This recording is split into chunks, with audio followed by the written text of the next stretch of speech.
Hola, ¿qué tal? Muy buenas noches. Los saluda su amigo Elías Huerta Psijas y les doy la más cordial bienvenida a todo nuestro auditorio que se va poco a poco conectando a esta entrevista de esta noche que tenemos, bueno, pues un invitado de lujo sobre uno de los temas jurídicos legislativos más importantes del país, dicen los especialistas, en los últimos 100 años, que es esta trascendente reforma laboral que ha venido caminando poco a poco y que ha entrado ya en una etapa pues muy importante en este año. Y para ello nos acompaña el licenciado Alfredo Domínguez Marrufo, quien es el director general del Centro de Conciliación y Registro Laboral, que es, estamos así ciertos y así lo han venido calificando, una de las instituciones claves de esta reforma laboral. Licenciado Alfredo Domínguez Marrufo, muchas gracias, buenas noches, gracias por acompañarnos. Estamos pues muy interesados en que nos platique algunas de las grandes pinceladas de esta trascendente reforma laboral y la importancia que tiene esta institución que usted ahora dirige. Bienvenido, gracias, buenas noches y también pues le doy la bienvenida a todo nuestro auditorio que poco a poco se va conectando y a todos los que nos siguen también desde diferentes entidades del país. Eh, Bienvenido, licenciado, si quiere alguna intervención inicial.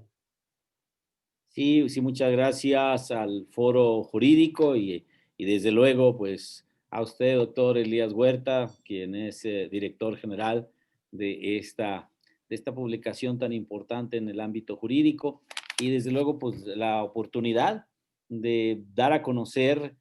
cuáles son los retos del nuevo modelo de justicia laboral y específicamente del Centro Federal de Conciliación y Registro Laboral a mi cargo. Estoy pues realmente muy gustoso de poder estar compartiendo con las y los colegas abogados, ¿no? Y que esto nos pueda servir a nosotros como para ir también conociendo, en este caso, cuáles son las principales inquietudes y cuáles son las dudas, cuáles son las propuestas que hoy nos hacen desde el foro jurídico. Muchísimas gracias por este espacio. Gracias, licenciado. Pues déjeme comentarle a nuestro auditorio un poco por un tema de rigor metodológico, una muy breve presentación. Les comento que nuestro invitado de hoy, el licenciado Alfredo Domínguez Marrufo, pues es un especialista con más de 20 años en el área laboral. Él ha litigado en materia laboral, en materia civil, en el estado de Morelos, en el estado de Guerrero, en la Ciudad de México. Él es licenciado en Derecho, egresado por la Facultad de Derecho de la Universidad Autónoma del Estado de Morelos.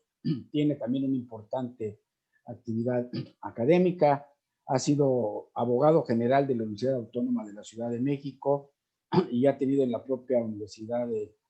Autónoma de Morelos pues una importante actividad. Y él comenzó esta administración, este sexenio, como subsecretario de Trabajo en la Secretaría de Trabajo y Previsión Social y ahora recientemente, en agosto del 2020, lo que ha sido el primer gran paso de esta reforma laboral ya, pues ya caminando a paso acelerado, fue nombrado por el Senado de la República, por la mayoría de los senadores, como el primer director general del Centro Federal de Conciliación y Registro Laboral. Bueno, pues antes de pedirle, licenciado, que nos platique un poco cuáles son las pinceladas principales, los puntos principales de esta reforma, y desde luego qué es el instituto. Le hemos llamado a esta entrevista atribuciones y retos del Centro Federal de Conciliación y Registro Laboral que usted dirige, pero bueno, sin lugar a dudas que esta tarea o esta titánica labor de sustituir las tradicionales juntas federales y locales de conciliación y arbitraje por estas nuevas instancias judiciales del ámbito laboral, pues sí que es un cambio trascendente y muy importante. Así es que,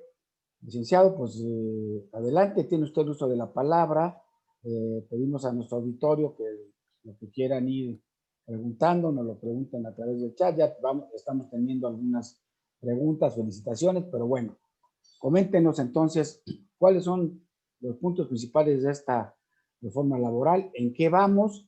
y qué es el instituto que usted dirige. Muy bien, pues iniciaré diciendo solamente,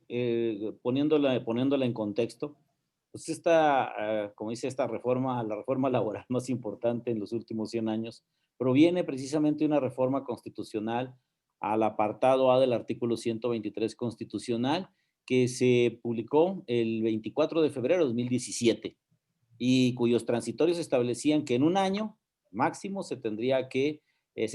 hacer las reformas a las leyes secundarias para dar cumplimiento a un mandato constitucional que tiene que ver con estas reformas, tienen que ver con el tema de la extinción de las juntas de conciliación y arbitraje para pasar a los tribunales laborales adscritos, dependientes de los poderes judiciales, federal o locales, según sea el caso. El segundo, que tiene que ver con la introducción del voto personal libre, secreto y directo para que los trabajadores designen a sus dirigentes sindicales y establecer que las leyes y las autoridades tienen que garantizar los principios de representatividad de las organizaciones sindicales y los principios de certeza en la negociación colectiva, es decir, establecer la negociación colectiva, la contratación colectiva auténtica. Y para ello incluso se establece precisamente en la propia fracción 22 bis del apartado del 123 constitucional, que ahora todo sindicato que pretenda celebrar un nuevo contrato colectivo con algún empleador deberá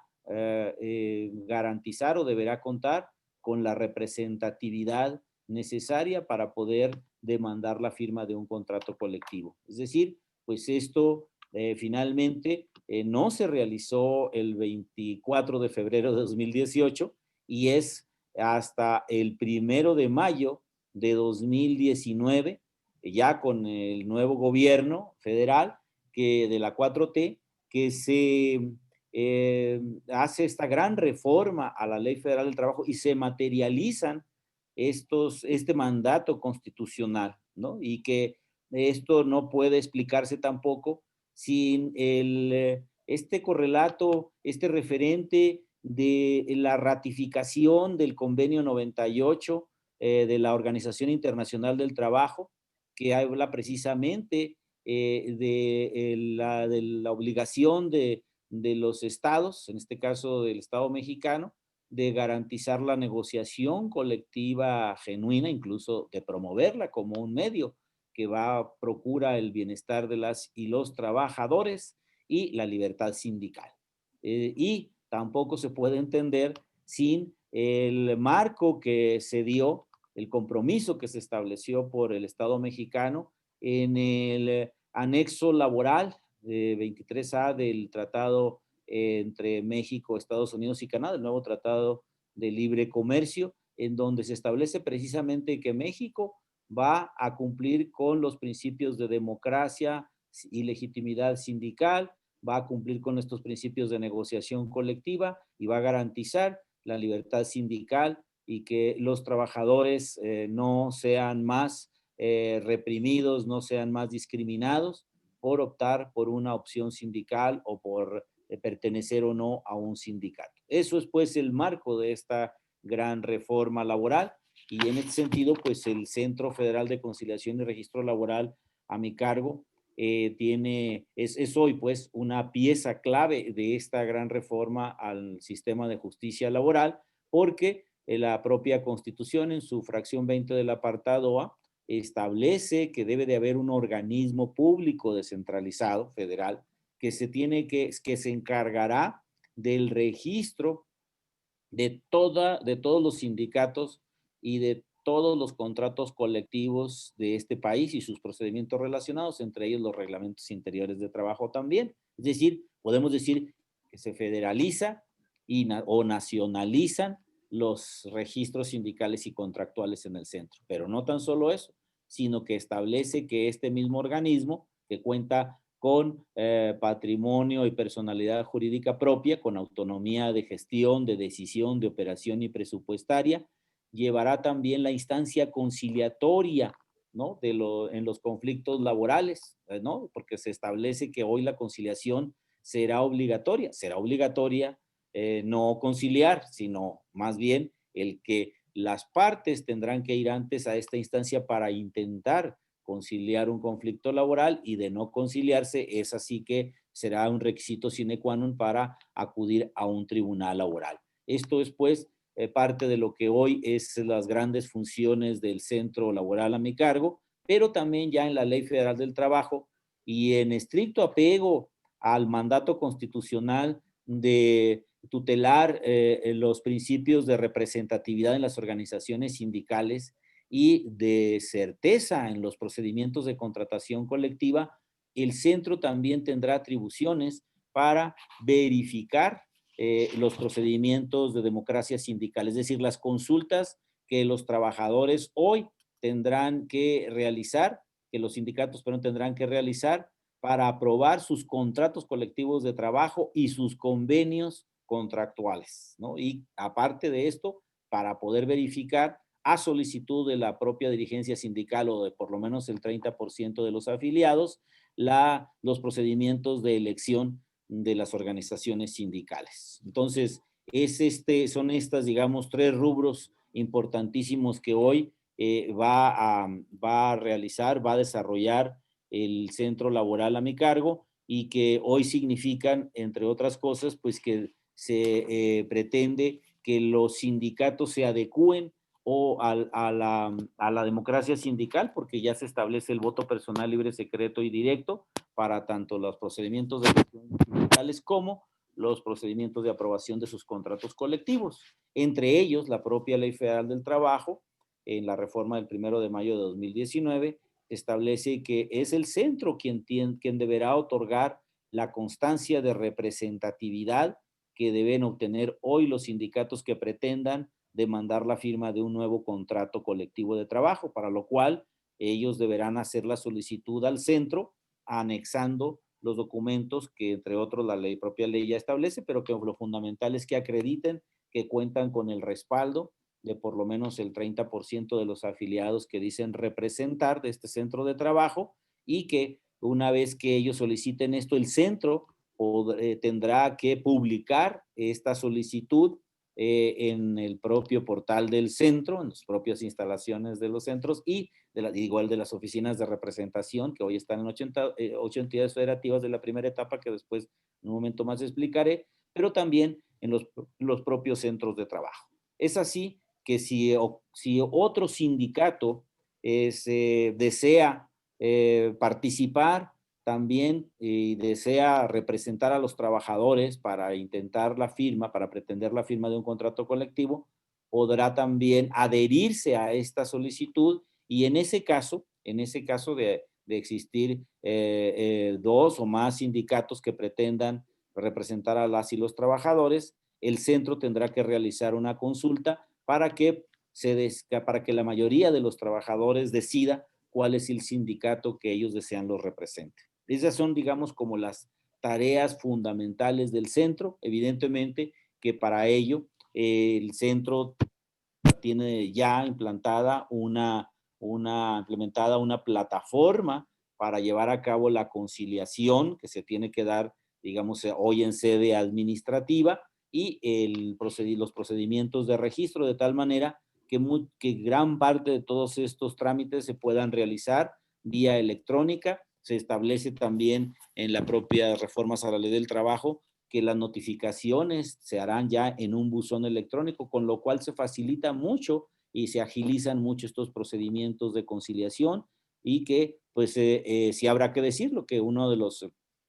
grandes retos que hoy se tienen en materia de conciliación es el que la mayor parte de los conflictos laborales se resuelvan por vía de este procedimiento de autocomposición entre las partes y que sean ellas mismas quienes mediante el diálogo, la concertación, la negociación, con la intervención de conciliadores, expertos profesionales certificados, puedan llegar a un arreglo satisfactorio para ambas partes y encuentren este equilibrio. Y que ya solamente en el caso de que no sea posible una conciliación, entonces se expedirá una constancia de no conciliación y podrán acudir a tribunales. Algo que se cuidó mucho, por cierto, y que es importante mencionar, es que este procedimiento conciliatorio no vulnerara la garantía, la tutela judicial efectiva, es decir, que no retrasara más este acceso a la justicia, tanto para empleadores como trabajadores. Por eso es que se establece que, que este procedimiento conciliatorio no puede durar más de 45 días naturales. Por lo tanto, entendiendo que los procedimientos laborales que se van a seguir hoy ante tribunales, que van a tener solamente 2 audiencias, la preliminar y la de juicio, y terminando la de juicio se tiene que dictar sentencia, pues estamos hablando que un procedimiento laboral no debe tardar más de 7 meses, incluyendo la propia conciliación como la etapa jurisdiccional. Es más o menos estos, ya son todos estos retos que se tienen por delante hoy en día. Licenciado, pues creo que estos datos que nos acaba de dar son muy relevantes. El primero de ellos que dice que ahora, bueno, para ir a un juicio laboral, se tiene que pasar por un requisito previo, un requisito de procedibilidad, que es ir ante la instancia, ante el Centro Federal de Conciliación, y que hay un plazo corto para que esto se determine ahí, porque una de las grandes críticas y rezagos que teníamos en nuestra justicia tradicional, en las juntas de conciliación y arbitraje federales y locales, pues era precisamente que en esta vía aparentemente de conciliación, pues iban meses y años y no se pasaba de una ficticia conciliación. Y ahora, pues qué bueno que se van a dar estos plazos. Yo le preguntaría que nos explique un poco por qué hemos estado viendo. Entrevistamos recientemente también al maestro Gerardo de la Peña, que ha estado implementando el proceso de la implementación de la reforma en el Estado de México, y él nos platicaba, bueno, sobre la instancia local que existe también de los centros locales de conciliación. ¿Cuál sería la estructura entre el centro federal que usted preside ahora, los locales, y cuál es la manera de estarse coordinando, en dónde interactúan, en dónde no? ¿Nos podría dar un poco unos ejemplos? Estamos empezando, ¿no? Entiendo que apenas están empezando con usted a iniciar los primeros 8 estados, ¿no? Desde luego, doctor. Pues muy sencillo, así como hoy tenemos las juntas de conciliación, las juntas federales, la Junta Federal de Conciliación y Arbitraje y las 66 juntas especiales de la federal a lo largo y ancho de todo el país, y también juntas locales de conciliación en cada una de las entidades federativas, es decir, pues evidentemente que esto no varió en cuanto a competencias, es decir, la disposición constitucional y el artículo 527, que es una copia facsimilar casi de lo que dice la Constitución, se establece cuáles son las ramas de industrias y servicios estratégicas, entre ellas, como todos sabemos, la petrolera, petroquímica, la química, farmacéutica, envases, papelera, cartón, automotriz, desde luego, aeronáutica, eléctrica, minera, metalúrgica, metalmecánica, etcétera. Estos pues son, esto es de competencia federal y es lo que le corresponde en todo caso conciliar al Centro Federal de Conciliación y Arbitraje. Y en su momento de no poder llevarse a cabo la conciliación, tendrá que verse en los tribunales laborales federales, que en este momento están en cada una de las entidades federativas en donde hemos iniciado la primera etapa, que son Durango, Zacatecas, San Luis Potosí, Estado de México, Hidalgo, Tabasco, Campeche y Chiapas. En el caso de la justicia laboral local, están los centros de conciliación en estas mismas entidades y los tribunales laborales locales, con excepción del estado de Hidalgo, que una vez que ya estaba todo programado, por razones, entendemos, de la propia contingencia sanitaria y económica que esto significó, pues dijo que no podía entrar en esta primera etapa, exactamente en la fecha 18 de noviembre. Sin embargo, se comprometieron que a la brevedad estarían ya a mediados del próximo año ya en funciones. Entonces, tenemos funcionando a todo un sistema el nuevo sistema de justicia laboral en el ámbito local y federal, con centros de conciliación local y con un centro, las oficinas del Centro Federal de Conciliación y Registro en cada una de estas entidades federativas, con tribunales locales y laborales y con tribunales laborales federales. Pero también siguen funcionando, porque nos preguntan, bueno, entonces ya cerró sus puertas la Junta. ¿No? Las juntas locales y federales de conciliación y arbitraje de estas 8 entidades federativas continúan desahogando todos y cada uno de los juicios que tienen a su cargo y que tenían hasta el día 18, hasta el 17 de noviembre, perdón, porque el día 18 cerraron las puertas, pero para nuevas demandas, para nuevos conflictos laborales. Entonces, esto quiere decir que las juntas tendrán que desahogar todos estos procedimientos conforme a un plan y programa de trabajo que ya fue incluso entregado ante el Consejo de Coordinación para la Implementación de la Justicia, del nuevo sistema de justicia laboral, que se conforma precisamente por virtud de los transitorios del decreto de reforma del 1 de mayo del 19 pasado, y que estará dando seguimiento al cumplimiento de las metas y de los indicadores de cada uno de estos programas de trabajo para que las juntas puedan concluir sus asuntos en breve término. Entonces, esto es más o menos lo que tendremos, coexistiendo a dos sistemas de justicia laboral, cada cual con sus propias reglas específicas. ¿Y cuál es,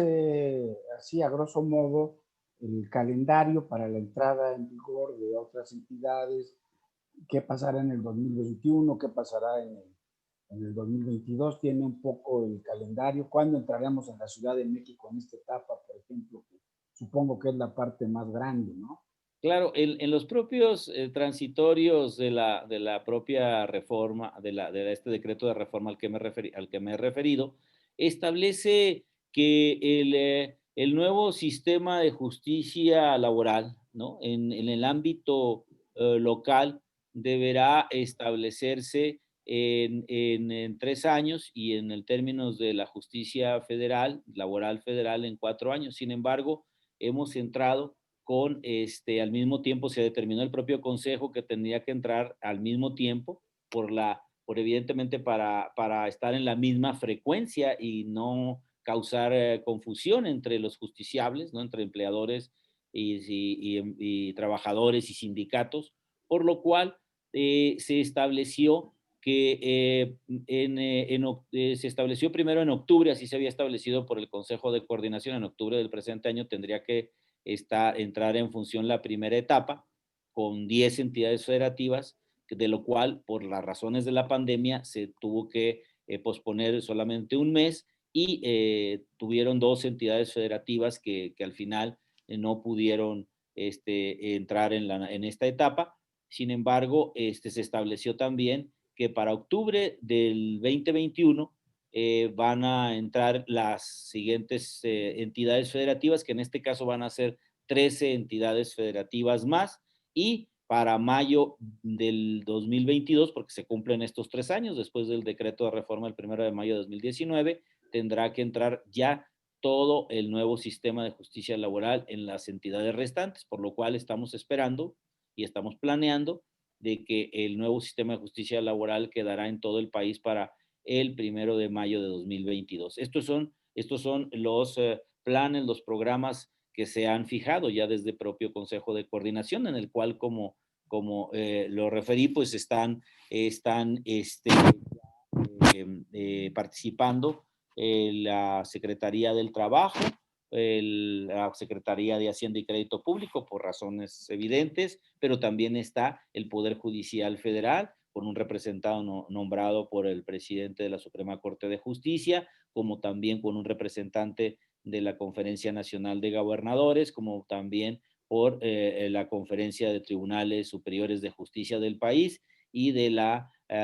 de las secretarías de la asociación que es la CONACETRA, de todas las secretarías o titulares de las áreas del trabajo de cada una de las entidades federativas. Y en cada entidad federativa se ha conformado ya un grupo interinstitucional de trabajo que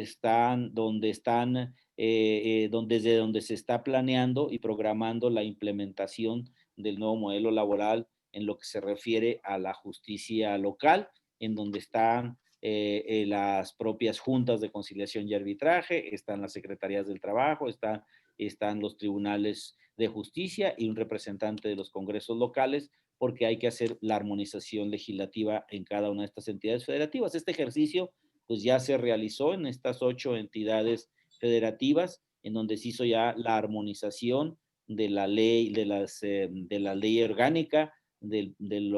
Poder Judicial, de los poderes judiciales estatales, y donde se creó la ley orgánica del Centro Local de Conciliación. Entonces, nada más entender que en materia local, los centros de conciliación solamente ven el tema de la conciliación en el ámbito local, como son los temas que tienen que ver con los conflictos de restaurantes, de hoteles, de industria de la construcción, los servicios, tiendas de autoservicios, tiendas departamentales, y que son estos ramos los que corresponden a la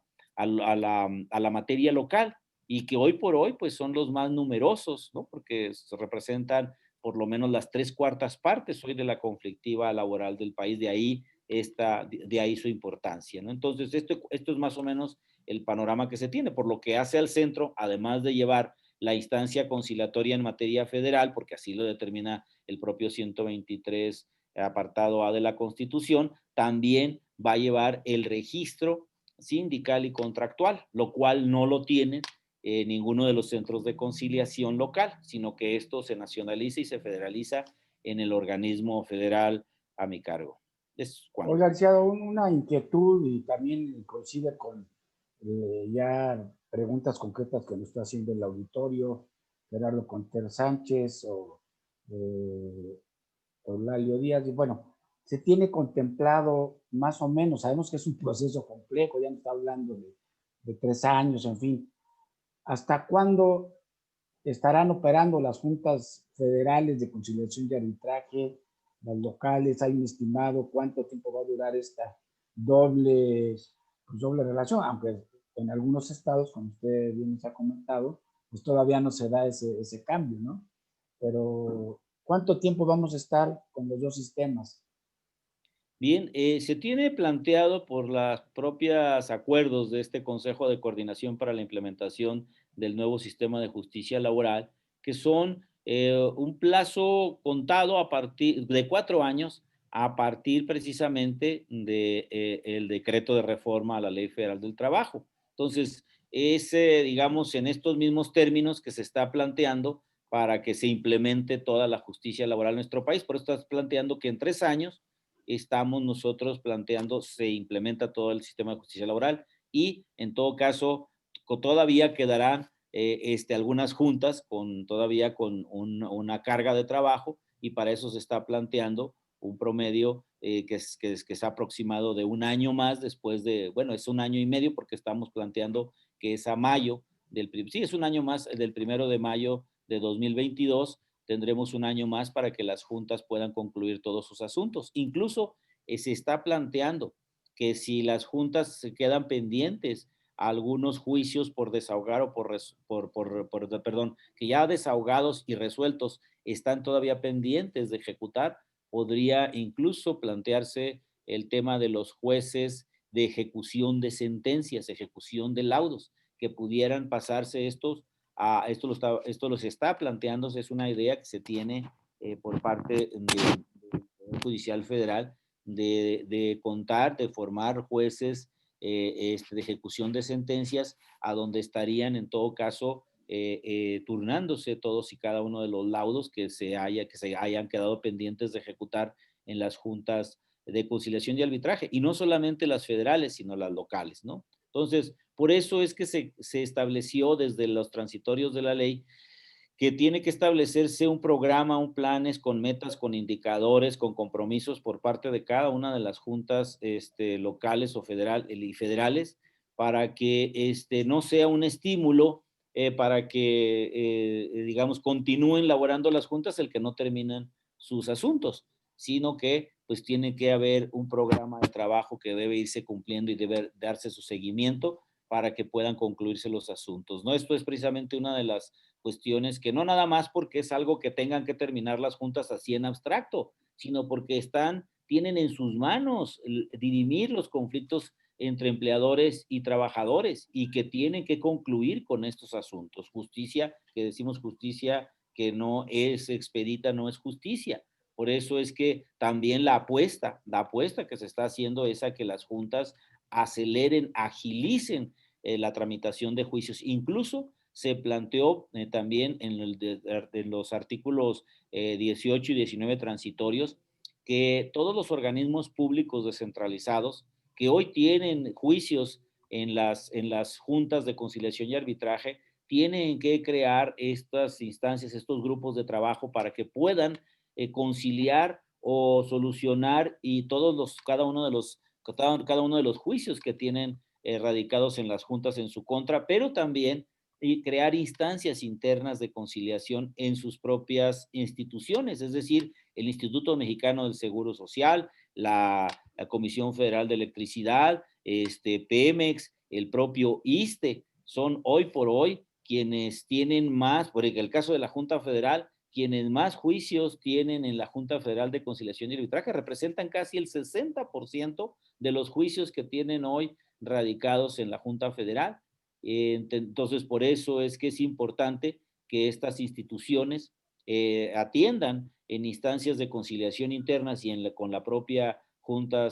Federal de Conciliación y Arbitraje la resolución rápida, la conciliación en su caso de estos asuntos para que puedan descargar la saturación que hoy se tiene de expedientes en estas juntas. Este es un tema muy importante, licenciado, y lo hemos visto en el marco de esta terrible pandemia, pues que nos sorprendió a todos, ¿verdad? No solamente en el país, sino en el mundo, y hemos visto cómo, pues, en las áreas de procuración y de impartición de justicia, pues esto ha sido muy grave, ¿no? Y a veces se han quizá parado un poco los tribunales, estuvieron cerrados 4 meses, con las juntas ha sido un tema también muy delicado por el tema de los contagios, pero sin querer de repente hemos estado viendo dos nuevas modalidades que no las teníamos quizá en mente y que ahora son indispensables. Primero, el uso de las nuevas tecnologías, el uso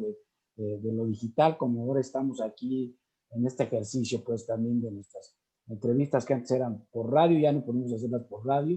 y pues ahora las hacemos por esta vía digital y estamos todos más cómodos. Pero entonces, bueno, ¿qué pasa? Ustedes han tenido que reestructurar o repensar su estrategia inicial porque ahora pues no podemos eh, pensar en la procuración y impartición de justicia de cualquier tipo, si no es con las vías electrónicas, la conciliación de manera especial. Hemos visto cómo algunos tribunales del país, de la Ciudad de México, se han aplicado para que la mediación pueda tener salidas importantes con estas vías electrónicas y ya no la podemos entender de otra manera. Y la segunda, bueno, pues es el tema también, además de lo digital, pues de estos accesos que tienen que ser respetando la sana distancia, que la gente no vaya, y no sabemos para cuándo vamos a acabar con esta pandemia. ¿Qué tanto ha impactado estos temas de la contingencia sanitaria o impactará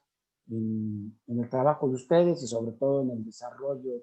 de los primeros pasos que están dando? Sí, estamos tratando de llevar adelante esta reforma En términos de dar cumplimiento a los principios de agilización y de brevedad de los juicios. Entonces, precisamente este tema de las plataformas tecnológicas es algo que nosotros consideramos una parte fundamental del nuevo sistema.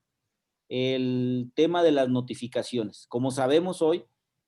uno de los talones de Aquiles de todos este sistema de justicia, no tan solo en México, sino en muchos países, es el tema de la notificación, ¿no? Porque si no existe la notificación a la parte demandada o no se notifica debidamente, pues evidentemente no podemos continuar con el juicio y nos sujetamos a una serie de impugnaciones por nulidades, etcétera, etcétera. Entonces, el que se establezca que las partes deberán notificarse a través del buzón electrónico y que salvo la primera notificación a juicio, tendrá que ser, pues, como se entiende, personal, ¿no? Para garantizar que se cumple con la debida garantía de audiencia, pero todas las demás notificaciones tendrán que ser vía el buzón electrónico. Y muchas de las audiencias que se realizan en juicio y que sabemos que es una, una argucia, ¿no? Una argucia o un abuso del derecho procesal de los abogados de las partes, sobre todo, pues es que ofrecemos testigos, se ofrecen testigos en otras ciudades, ¿no? De tal manera que pues se tienen que desahogar exhortos, ¿no? Se ofrecen las confesionales incluso de 10 o 15 o más absolventes, que son normalmente los representantes o los factores del patrón, del demandado. Y bueno, muchas de estas cuestiones que sabemos que se hacen para retrasar los procedimientos hoy se pueden realizar, hoy precisamente en la reforma se establece que se pueden realizar ya vía remota, de tal manera podemos realizar de manera remota diligencias testimoniales, diligencias de peritos,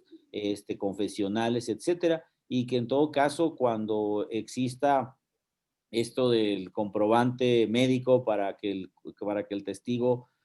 no se justifique para no acudir a la audiencia, pues evidentemente que también el juez tiene las más amplias facultades para determinar en qué casos, ¿no? Y de cuántas veces puede ser una justificación de este tipo, porque de lo contrario de no comparecer sin justa causa o con un comprobante médico que se reitera, se puede realizar directamente ya en el propio domicilio donde se encuentre alguno de los testigos o alguno de los absolventes, entonces de tal manera que ya mediante estas disposiciones en la ley se agiliza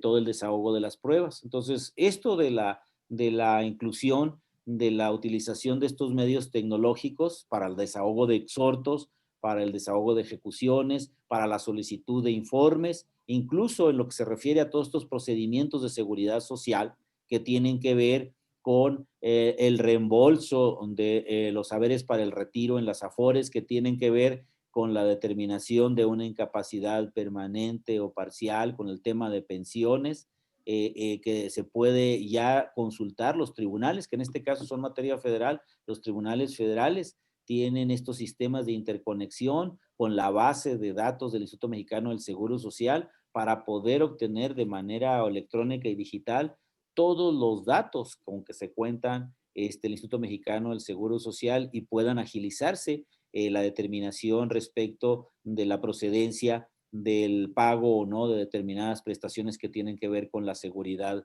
social y con otros temas. Esto me parece que es muy importante ponerlo en la mesa porque esto va a significar un avance muy importante para que los juicios puedan agilizarse. Oiga, licenciado, quizás sea muy prematuro adelantarse en una pregunta que nos hace Marta Alicia Flores sobre el tema de que si un patrón no tiene correo, no tiene cómo se va a registrar el buzón. Creo que un poco esto ya lo vivimos con el buzón fiscal, ¿no? Que bueno, pues el que está dado de alta en el fisco, pues debe de tener a fuerza su correo, ¿no? Eso no le exime de la responsabilidad. Pero aquí, bueno, había esta pregunta, no sé qué reflexión tendría al respecto. Bueno, nosotros antes se estaba planteando, recuerdo que estuvimos en varios grupos de trabajo que estuvieron haciendo planteamientos de cara a la elaboración de las iniciativas de reforma a la Ley Federal del Trabajo, que estuvieron planteando muchos grupos desde finales de 2017 y todo 2018, en que se señalaba que esto de incluir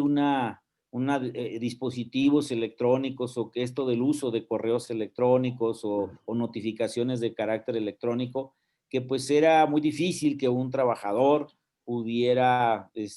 acceder a este tipo de situaciones, ¿no? De que no manejan correo electrónico.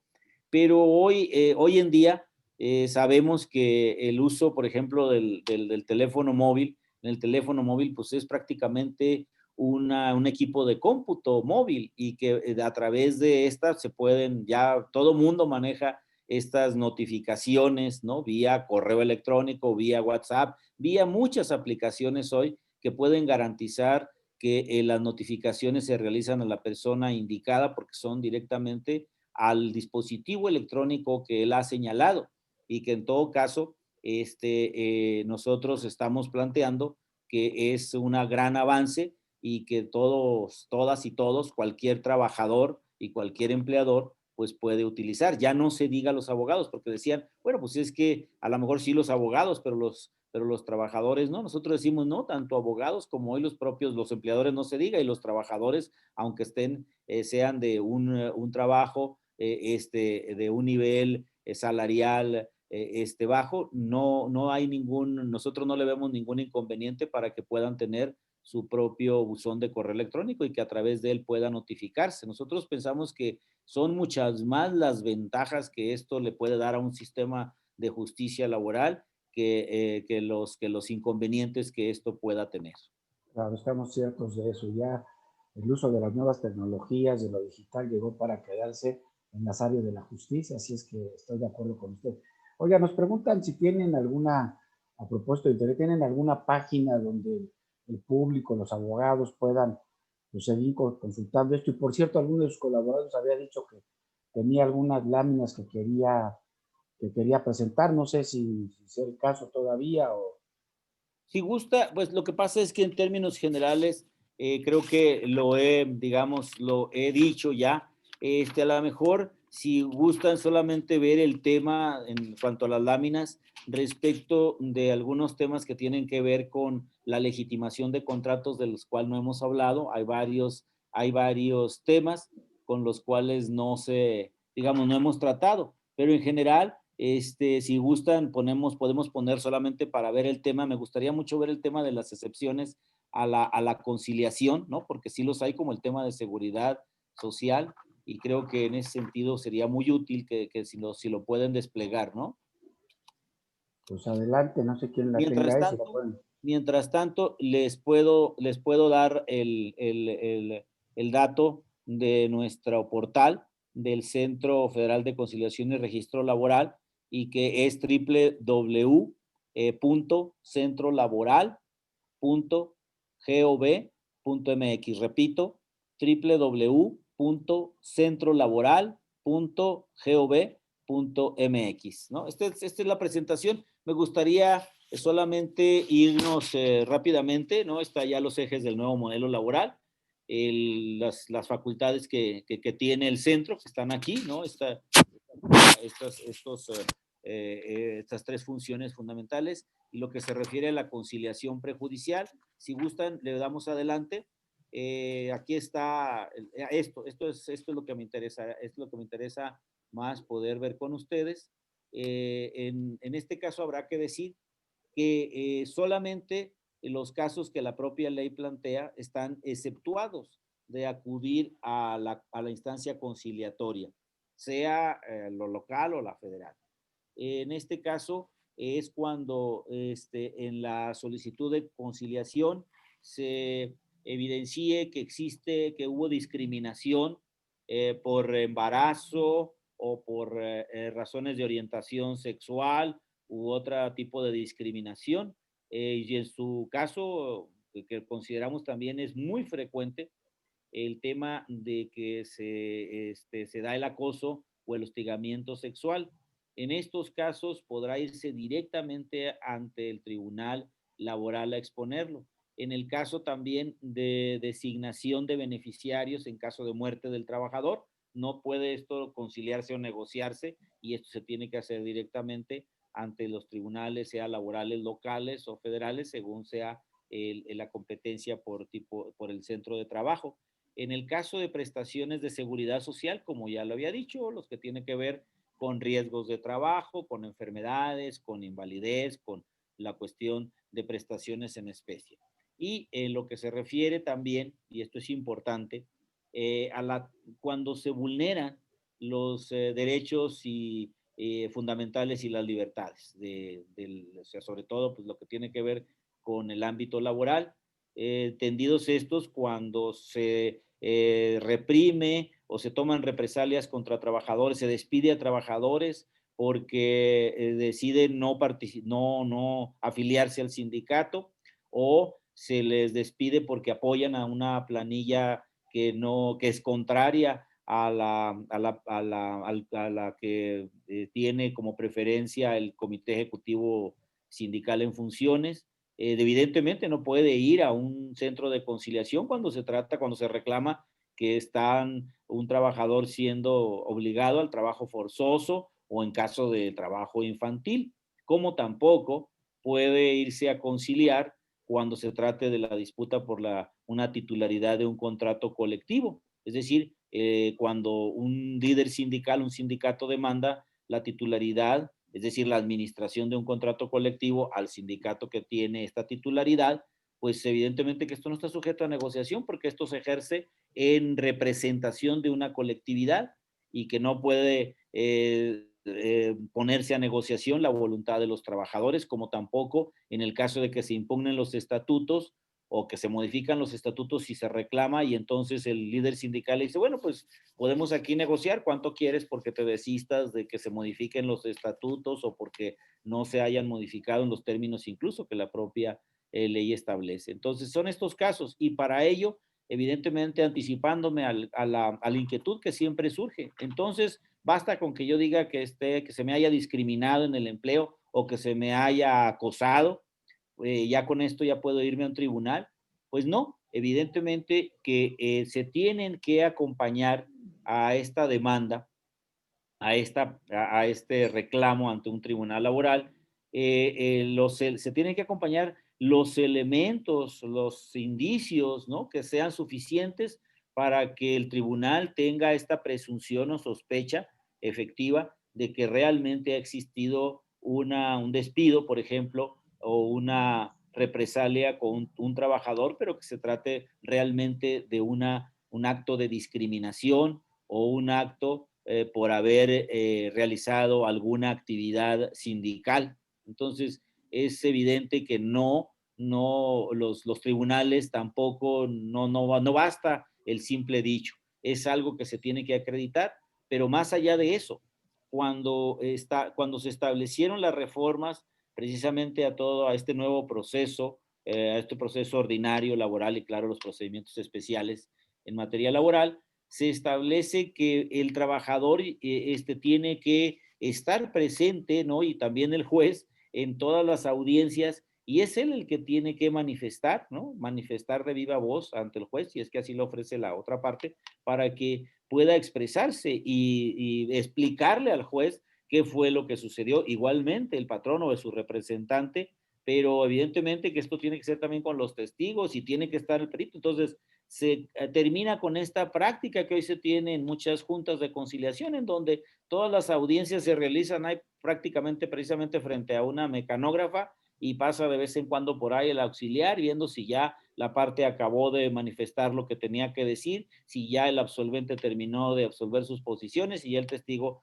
terminó de contestar a las directas que le hace el abogado y las indirectas que le hace el abogado de la contraparte, sin que esté ahí el juez presente. Entonces, hoy en día, pues va a ser mucho más difícil que trabajadores o empleadores puedan acudir a juicio a decir mentiras y a tratar de explicar lo inexplicable. Entonces, todo esto tiene que ser en favor de que se realicen, que se acaben con estos actos de simulación, de aleccionamiento de testigos y del pago de peritos, porque ahora pues solamente existe un solo perito, ya no hay esto de que el perito de la parte actora, de la parte demandada, y después que ya sabemos cómo van a salir los peritajes, se tiene que establecer el perito oficial, ¿no? Entonces, un perito tercero en discordia. Entonces, hoy el procedimiento se tiene que agilizar a través de estos mecanismos y que nos parece a nosotros, pues es el gran reto que tenemos enfrente. Muy bien, si quiere quitamos de la pantalla la lámina para poder seguir nosotros. Sí se puede quitar la lámina Por favor. para seguir con nuestra entrevista en directo. Sí, cómo Oye, no. platicaba usted, licenciado, sobre el tema importante bueno, esta reforma laboral y en alguna medida el, el centro federal son también una respuesta a nuestras obligaciones o a nuestras negociaciones en el marco de nuestro nuevo convenio trilateral de comercio. ¿Cuál ha sido la respuesta de las otras partes de Estados Unidos, de Canadá, en relación con toda esta implementación? Y si hay institutos similares en estos países. Bien, no, lo que tenemos nosotros es digamos, el respaldo ya de Estados Unidos y de Canadá para la implementación del nuevo modelo. De hecho, por ejemplo, la plataforma de conciliación está siendo subvencionada, ¿no? En un proyecto del Banco Interamericano de Desarrollo. El caso, por ejemplo, de la creación y elaboración diseño de la plataforma de registro de contratos colectivos de sindicatos y reglamentos interiores está realizado por una empresa cuyo financiamiento fue proporcionado por el Departamento del Trabajo de los Estados Unidos. Con ellos, en estados con el Ministerio de Trabajo de Canadá, tenemos, y claro, el Departamento del Trabajo de los Estados Unidos, tenemos pláticas periódicas, tenemos encuentros periódicos vía, vía estos medios de videoconferencia, en donde estamos dando seguimiento a ambas partes, qué es lo que estamos haciendo en México para la implementación de la reforma laboral y de qué manera estamos cumpliendo con estos compromisos que se fijaron en el anexo laboral del Tratado del nuevo Tratado de Libre Comercio, y que es precisamente uno de los compromisos fue la creación de un organismo público federal con la suficiente independencia y autonomía, hacerse cargo hoy de los registros sindicales, para hacerse cargo hoy de los registros y depósitos de contratos colectivos y sus convenios, y que es precisamente pues garantizar que hoy este tipo de trámites y procesos garanticen a los y los trabajadores, a las y los empleadores, que no se van a otorgar registros o se van a negar por filias o fobias, que se va a actuar de manera imparcial y que las tomas de nota también se van a dar a los sindicatos que cumplan con la ley y se van a negar cuando no se cumpla con ellos, es decir, se van a dar cuando se cumpla con las reglas democráticas, cuando los dirigentes sean electos con voto personal, libre, secreto y directo, cuando se realicen con un padrón confiable, cuando se realicen en un lugar neutral, en seguro, cuando se garantice que no se está coaccionando a los trabajadores por parte ni del patrón ni de personas ajenas. Es en estos términos que está planteado los compromisos en el anexo laboral, y es en esos mismos términos que Estados Unidos y Canadá están solicitando la información respecto de cómo se está dando cumplimiento a este compromiso fijado en el anexo. Oiga, licenciado, pues es muy interesante, es muy complejo este tema, esta institución que ahora usted preside. La verdad que sí es una institución clave en esta reforma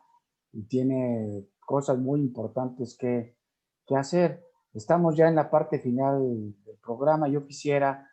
que me dijera, de alguna manera nos lo ha ido esbozando, cuál sería el mayor reto o los 2 o 3 mayores retos que ve usted enfrente de este Centro Federal de Conciliación hacia el futuro inmediato, hacia el mediano plazo, y de pasadita saber, bueno, ya entendimos muy bien la etapa prejudicial de todo lo que hace el centro, pero ¿cuál es la relación con el juzgador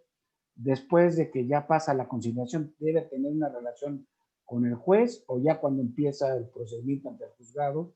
ya el centro no tiene ninguna interacción con el juzgado? Sí, cómo no, con todo gusto. Y como dice, vamos concluyendo. Incluso quiero tocar algunas de las preguntas que están ahorita en el chat, que voy a tratar de darle respuesta en lo general, porque son bastante y muy interesantes. Pero la pregunta que me hace, ¿cuál es la relación que va a tener el centro de conciliación una vez que dicte la no conciliación? Primero, si hay conciliación, la propia Constitución señala, artículo 123, apartado A, fracción 20, que el centro de conciliación los centros de conciliación, así lo establece el federal y en su caso los centros de conciliación local, expedirán, ¿no? Expedirán los convenios, bueno, materializarán los convenios que se realicen ante ellos y tendrán la categoría de cosa juzgada. Es decir, ya es un título ejecutivo que podrá, en su caso de no cumplirse en su momento y que queden obligaciones a plazos posteriores, evidentemente que el trabajador o el empleador pueda hacerlo cumplir en su caso ante el tribunal laboral. Pero sí es muy importante decir, todo lo que se diga, todo lo que se plantee en una audiencia de conciliación es de carácter confidencial. Ninguna de las partes podrá usarlo a su favor o en contra de la otra parte, en lo que se dijo o no se dijo en los centros de conciliación, en las audiencias de conciliación. Entonces, la única relación que vamos a tener nosotros es emitir las constancias de no conciliación y con esa constancia de no conciliación que se está mandando incluso vía electrónica también para que el propio tribunal laboral, con todas las salvedades que establece la ley de protección de datos personales y la ley de transparencia, para que ellos conozcan cuál es el nivel de juicios que se tienen ya no conciliados y que en su momento les tendrá que llegar a ellos. Entonces, en ese caso solamente es eso, no podrá servir lo que se vio en las audiencias de conciliación para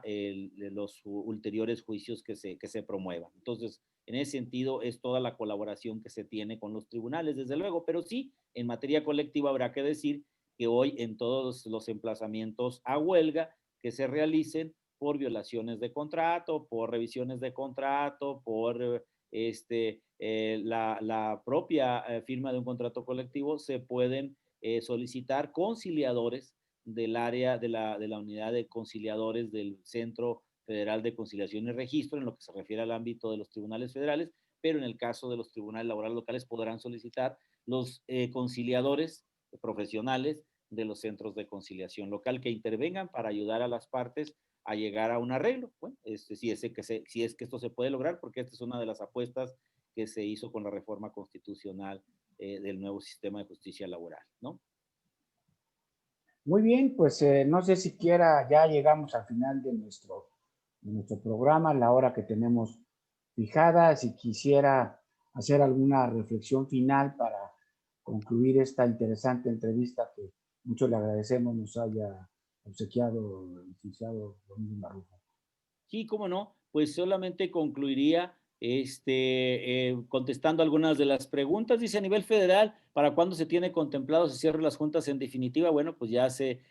estableció el tiempo que está estimado para que ellas cierren, no tan solo las federales, sino las locales. Hay una pregunta que dice, tengo 600 pruebas por deshogar entre directas e indirectas. Esto evidentemente pues tiene que ser tratado ante la Junta Especial de local y evidentemente que esto puede incluso reducirse porque evidentemente pues desahogar 600 pruebas va a ser muy difícil y seguramente muchas de ellas, de 500 de ellas, no tendrían, no son simplemente más para que retrasar el juicio y puede hacerse algo ahí al respecto, pero este es un tema muy particular que lo podríamos tocar a lo mejor en otro momento. El otro es los trabajadores al servicio del Estado que siguen perteneciendo al SUD-GDF o al sindicato único, porque estos son sindicatos únicos, que así estaba en la Ley Federal de los Trabajadores al Servicio del Estado. Recordar que el 1 de mayo también de 2019 se reformó la Ley Federal de Trabajadores que mencioné y se estableció el voto personal libre y secreto directo para que los trabajadores designen a sus dirigentes, pero también esto de que el sindicato único, evidentemente, pues ya es cosa del pasado, porque así lo ha establecido ya las propias jurisprudencias de la Suprema Corte de Justicia. Evidentemente se pueden conformar 2 o 3 o más sindicatos cuando se cumplan los requisitos que la propia ley establece. Dice, ¿nos podría decir cuáles son los pasos a seguir para llevar a cabo la etapa prejudicial y cómo será la intervención de los conciliadores? Solamente digo, es un tema que sí tiene que ser en algún otro foro, estamos dispuestos a hacerlo a la brevedad, pero la intervención de los conciliadores solamente decimos, las partes no llegan con abogados, ninguna de las partes tiene que ser de ellas mismas, puede estar alguien de su confianza ahí acompañándolo, pero quien tiene que hablar va a ser el trabajador o el representante, el empleador o su representante, pero en este caso, pues evidentemente la intervención de los conciliadores es coadyuvar para que las partes se entiendan, se comprendan, se conozcan incluso las posibles consecuencias que puede tener no negociar tanto como para la parte obrera como para la parte empleadora, ¿no? Dice, la consulta para revisión de contrato colectivo abarcará a trabajadores de la empresa sindicalizados y no sindicalizados, solamente a los trabajadores afiliados a los sindicatos solicitantes de la revisión. Estas consultas para la revisión de contrato colectivo, evidentemente, pues es solamente para los trabajadores, ¿no? Porque son los que,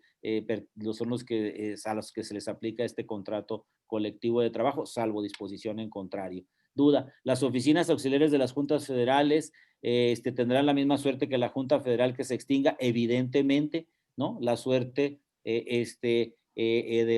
lo accesorio sigue la suerte de lo principal. Dice, en estos pocos días de funcionamiento de las delegaciones, ¿cuál ha sido la demanda y los resultados obtenidos? Tenemos muy buenos resultados hasta la fecha. Tenemos cerca de 80 solicitudes de conciliación, tenemos ya 55 convenios de conciliación celebrados y muchas orientaciones en materia de trámites de registro sindicales. Bueno, hay muchas más que ya estoy viendo bastantes. La Profedet, veo una sobre la Profedet, si va a desaparecer. La Profedet no desaparece, tienen sus oficinas dentro del centro de conciliación y que son fundamentalmente para asesorar al trabajador en materia de sus derechos, pero lo que podemos decir es que están ahí por si el trabajador finalmente no concilia, no caiga en manos de coyotes, no caiga en manos de gente que no tiene escrúpulos y puedan ser representados por un abogado ya en el tribunal por parte de la propia Profedet, ¿no? Entonces, pues son varios comentarios. Lo que yo me comprometo en todo caso es que me manden todas estas preguntas que están en el chat, por favor, y si me dan el correo electrónico, los datos de contacto, nosotros haremos, las pasaré incluso a las áreas que tienen que ver directamente con estos temas para que les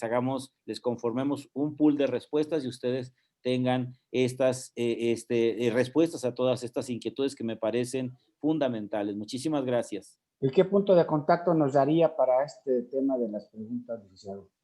Pues el punto de contacto, si gustan, yo les puedo proporcionar mi propio correo electrónico, pero lo que les puedo decir por el momento es que sería, en todo caso, las preguntas y respuestas que ustedes puedan hacer directamente a nuestro buzón, que está precisamente en Atención Ciudadana y que tenemos nosotros en nuestro portal, ahí precisamente. Entonces, de cualquier forma,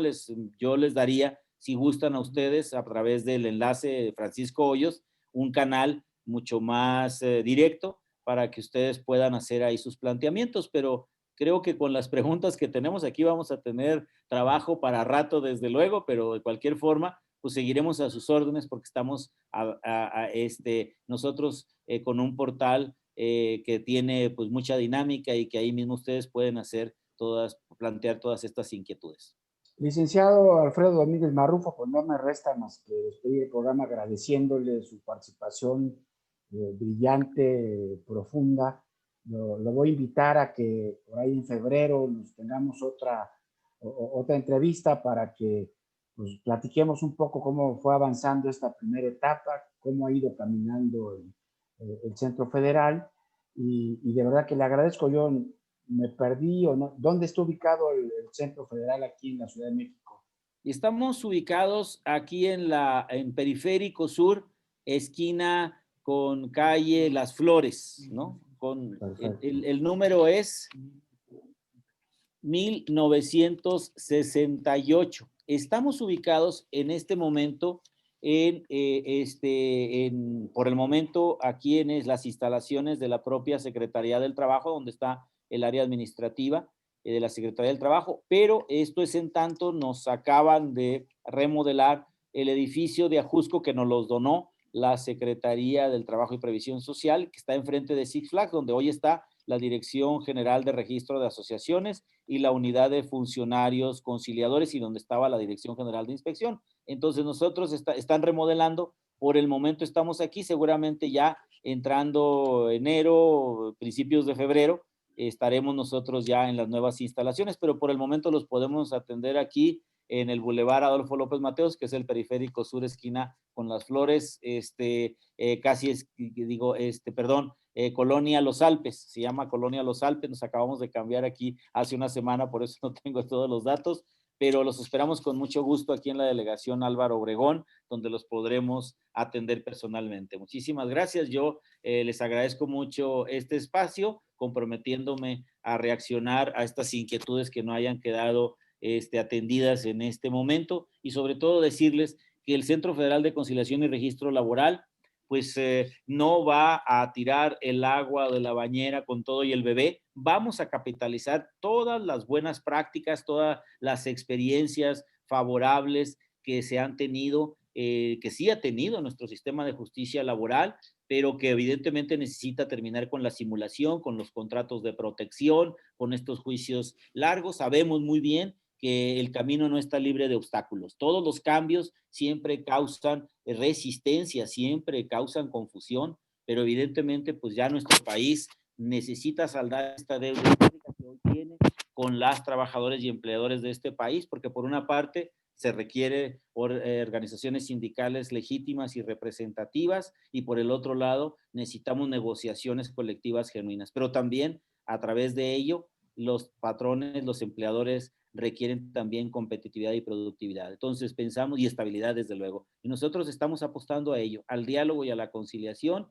y a una plena participación de los trabajadores hoy en sus centros de trabajo y en sus organizaciones. Muchísimas gracias. Pues nuevamente, muchas gracias, licenciado Don Miguel Marrufo. Despedimos el programa también agradeciendo a las más de casi 200 personas que estuvieron conectados con nosotros en esta transmisión, también a través de nuestra página en Facebook Live. Y gracias por haber participado, a las gentes también que han felicitado a